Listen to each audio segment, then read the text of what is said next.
Let's talk about the books that I finished so far this year. This year has been all over the place. I'm kind of doing a little catch-up video here because I never posted my January wrap-up. Life happened. So let's talk about the books that I did finish during the month of January.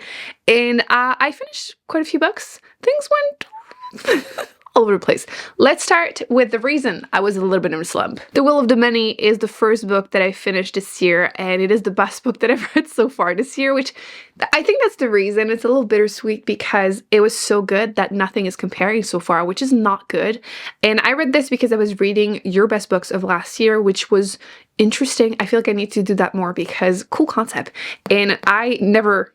well, eventually I probably would have heard of this one, but I hadn't heard of this one and took me by surprise by how much I ended up enjoying it. I feel like I'm finally going back to fantasy. I need to do a video, like beginner-friendly one that has been requested, but just in general talking about fantasy I would recommend. And unfortunately, you will have to wait for the rest of the series. The author, I think, is not sure if it's going to be 3 or 4 books, but this is the only one that's out so far, so just be prepared to have to wait. Unfortunately, it doesn't end on a cliffhanger, but it was a chunky one. I was fully invested. I feel like it was a satisfying, thick book, not like the one that nothing happened. So much happens, interesting concept, a little complicated to explain, so I'm going to do my best. You follow a character who was the prince of this nation that was conquered by this other one, and it's romance-inspired. Not super into that, but it was fine. You have these people, and very focused on hierarchy. I think that was the name, right? Yeah, the hierarchy, the Catalan Republic. So the people are based basically on a MLM, okay? You have this pyramid scheme, and people at the lowest level, number 8s, octo something, okay? Again, Roman inspired. These people give away their will, most of it, to the people on top, and it keeps going like this. Like I said, MLM. And their will is like magic, but at the same time it's like energy and everything. So people are becoming stronger and stronger the higher you get into the pyramid. The French is coming out. We're gonna have to deal with it.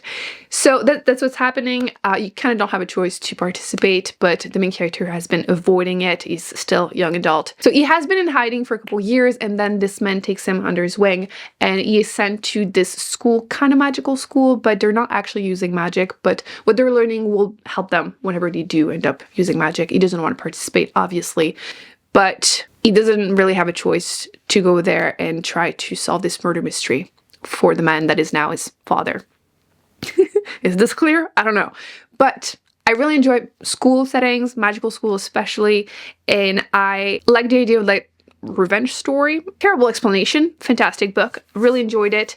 There's just a few things throughout the book that I was like, I can't really spoil it. I will highlight it in the comment section. There's one scene specifically that like very convenient, but you know it's gonna come back later kind of thing, but it was fine. I feel like the author was not afraid to go places I didn't expect he would, and there were a few twists that I was really into, but yeah, I feel like my main complaint is the main character just never sleeps.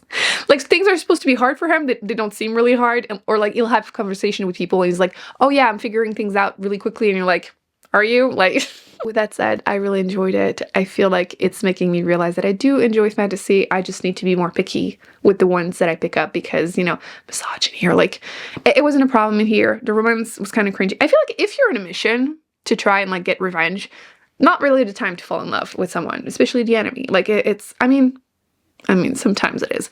But anyway, I'm giving it 5-star. Tentative 5-star. I'm looking forward to continuing and seeing how it goes, but a lot of potential. I really enjoyed it. We'll see how I feel later on outside of the magical school setting, if I still enjoy it or not. That's my only worry about the rest of the series, but yes, 5-star, recommend. I continued reading your favorite books of last year, and the rest kind of... Listen, this one, I was really excited for it. This is Everyone in My Family Has Killed Someone. It's a murder mystery that is supposed to be like a normal classic one, not the ones that have 50 twists that are just so twisty it makes no sense. Like, it literally starts with like the classical rules, if I can do it. So the classical rules for murder mystery. So I was like, cool, that sounds fun. The only thing is the sense of humor. At first I was into it, and then it just becomes too much. And even though it's not a big book, I feel like towards the end, it just felt too long. Long story short, you have the main character who goes to this remote hotel meeting, family reunion, and everyone in his family has murdered someone, so everyone could be suspect in the murder that just happens literally while they first arrive. So everyone is a suspect, could be anyone, the police is trying to investigate, And yeah. Premise was fine, sense of humor not so much, and it just felt too long. So I'm gonna round it up to a 3. I don't know. 2, 3, 2. I really wanted to like this, but unfortunately it wasn't for me. To be fair, murder mysteries or just mystery thrillers in general have not been favorites for a while now. I'm still looking to find some favorites, but this was just not it for me. So I will not be reading the second book either. I'm done. I don't always include the books that I didn't finish, but I think it's worth mentioning this one because it was part of that challenge too. This is Emily Wilde's Encyclopedia of Fairies. I was really looking forward to this one because it is a fantasy, like a cozy fantasy, which I've been really into them. Unfortunately, I don't know if it's the writing, the main character. I think she's meant to be like on the spectrum. I don't know which part of that was the issue, but the writing felt incredibly dry. I was super uninterested. I was not invested emotionally. There's like a romance, I think, that was starting to happen. I didn't even make it to 100. I'm like 93 pages into it. And you can see it happening. Why? And it managed to just be boring. So some people really love it. I didn't. When I announced that I didn't like it, a lot of you were actually relieved to hear that. So you're not alone. I couldn't get into it. The next book is going to make it to my most disappointing books of 2024. It doesn't start, see, this is what I mean. It does not start the year really well whenever instantly one of the books that you're looking forward to the most ends up being a flop. I got an advanced reader copy of The Last Murder at the End of the World by Stuart Turton. I had really loved The 7.5 Deaths of Evelyn Hardcastle. I thought the ending was the weakest part, but the concept was super interesting. And then I read this other book. It was okay. And then this is his newest book coming out March 28. Don't do it. That sounds extremely harsh, but I'm giving it 2-star. Completely unexpected. This was one of my most anticipated releases of 2024. And the concept, again, sounds like it's going to be right up my alley because it's kind of post-apocalyptic. Something happened. The world, this fog, killing everyone, and you're following the remnant of humanity on this island. You have scientists working there, people, blah, blah, and the main scientist is found, and there's this investigation. So I was really invested at first. I really wanted to learn more about the world, like what happened, and you're following, like I said, the murder mystery, and they have a time limit. That's important before the fog comes and just everyone. So concept was interesting and my interest went down pretty quickly. The only reason I finished it was because it was an advanced reader copy and I wanted to see if it got better so I could tell you if it was worth picking up when it comes out or not. It feels so mean to say that about a book that is not out yet, but no, I don't think the reviews are going to be positive. I'm sorry. The writing was not great. The story, the ending, like when it's revealed, like the ending, I didn't even care at that point anymore, but I just was like, okay, that's what happened, I guess. No interest whatsoever. So yeah, we're gonna move on because like I said, I feel really mean to say that, but don't do it. Just don't. The next one was an audiobook that I listened to because so many of you told me to, and it was The Other Bennet Sister. So it's inspired by Pride and Prejudice. The author decided to write the life story of like Mary, the forgotten sister. I feel like we don't get a lot about her. She was kind of neglected, honestly. And I feel like my opinion of her throughout my age has really changed, flip-flopped. Like I felt really bad for her and then found it annoying, and now I just have a lot of empathy for her. So reading the book was really interesting. However, it is 18 hours as an audiobook. So it was too long, but I really, again, enjoyed the beginning, enjoyed seeing her finding herself, maybe love. I don't want to spoil anything, but that was all very interesting. My only complaints are, again, too long, but also I feel like some of the other characters were out of character. And I feel like whenever an author writes, you know, characters that already exist, it can be a little iffy. And my main issue was with, what's her name? I'm 27. I'm a burden to my parents. Her. I feel like she felt wrong. Like she was not... Like, I get that you have to have some kind of conflict and things happening in the book, but, like, it felt wrong. It felt wrong. Even, like, Elizabeth, at times I was like, I don't know if Elizabeth would actually act this way, but it was enjoyable for what it was. I am running it down to a 3. It was fine. I enjoyed it. I feel like 3 might sound low, but, like, I'm happy I read it. It was an experience that I don't regret. So, yes. Not a favorite, but it was nice to explore that world and see what could have happened to her, maybe happened to her. So then I did my Read It or Unhaul It challenge, which chaotic every single time, I swear. But this was one of the books that I ended up picking and reading, this is On the Beach. This has been on my shelf for years.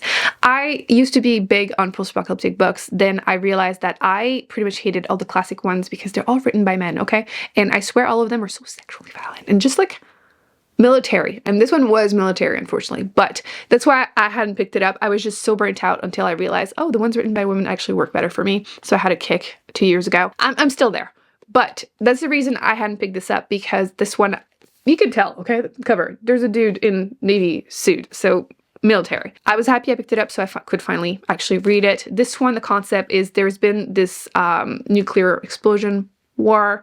I feel like if you're going to be in that setting, you don't know what actually happened if you survive, but there are these clouds approaching quickly-ish Australia. They have about a year that they think, and they're approaching, so they know what's coming. They know. So I feel like that would be incredibly depressing. So you're following these characters, which like, it was okay. I just felt like the writing made me feel really emotionally detached from them. So I feel like it's hard to care as much as I would have liked, but it was fine. I read it. I'm happy I did it. It's not on my shelf for the next 5 years again. So it was fine. It was okay. Just not, you know, not really for me, but I'm happy it happened. And then I read this one, which is Quackery. A Brief History of the Worst Ways to Cure Everything. I love these kind of nonfiction. This was really interesting. I feel like it would be a great audiobook because of the tone. It's like funny, but I feel like at the same time having the physical copy was fun because you get all the pictures and like, it's easy to judge and be like, how dumb were all these doctors?